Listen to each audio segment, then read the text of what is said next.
Hi, I'm Dr. Rollan Roberts. You know, a couple thousand years ago, business owners and landowners used to leave the corners of their fields unharvested. And this was so people who were less fortunate could come and glean from the fields, not in the prime of the crop, but on the edges of the fields, the corners. And that does a couple things. I mean, I think it's a great model because it's society giving back. And I know I was raised with a generous philosophy of constantly giving back and looking for ways to give and help other people and help those less fortunate. But business owners used to do that a lot. And in fact, you kind of knew which businesses to do business with based on who was good in the community and generous in the community, which were those landowners who left the corners of their fields unharvested.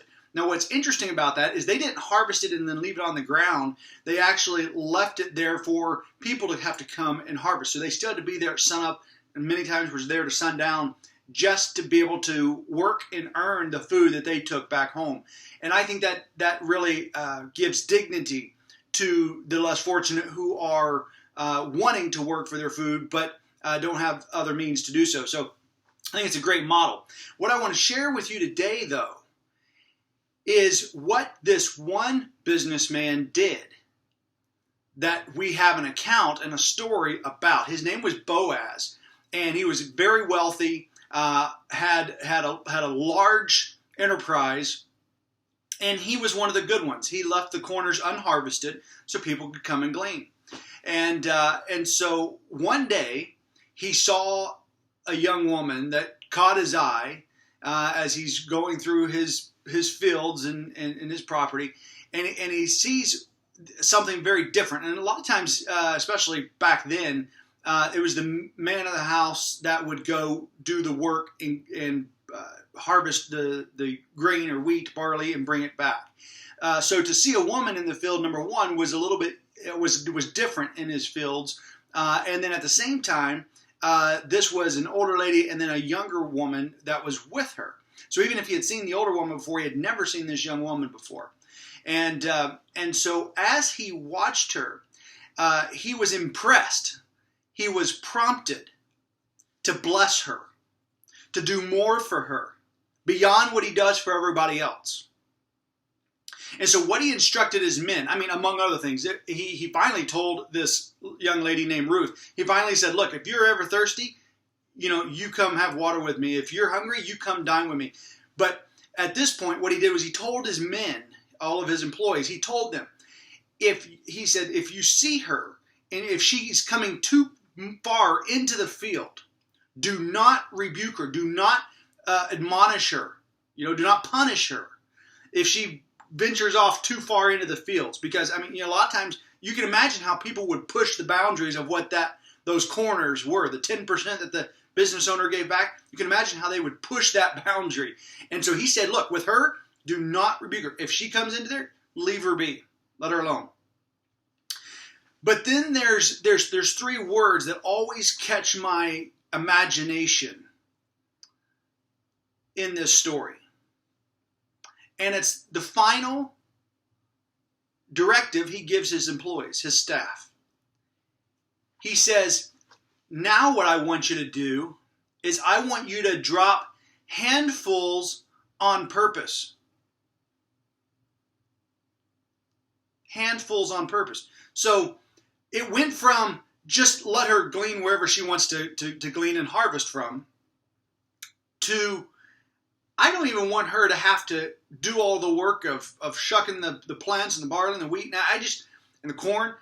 Just after you've harvested some, just drop some here and there on purpose for her. Just a handful here, a handful there. So she can just pick it up. She doesn't even have to do the work of it. Help her out. Handfuls on purpose. My challenge to you this week, my challenge to you right now,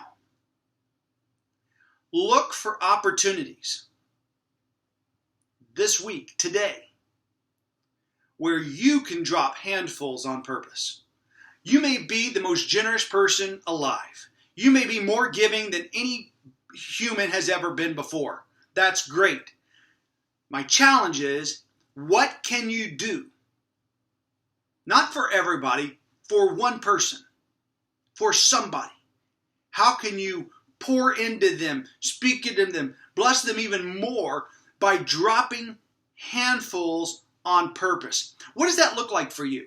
You know, depending on your business, it may be different things. I mean, if you own a dry cleaners or versus a restaurant or versus a software company, you know, it looks different no matter what you do.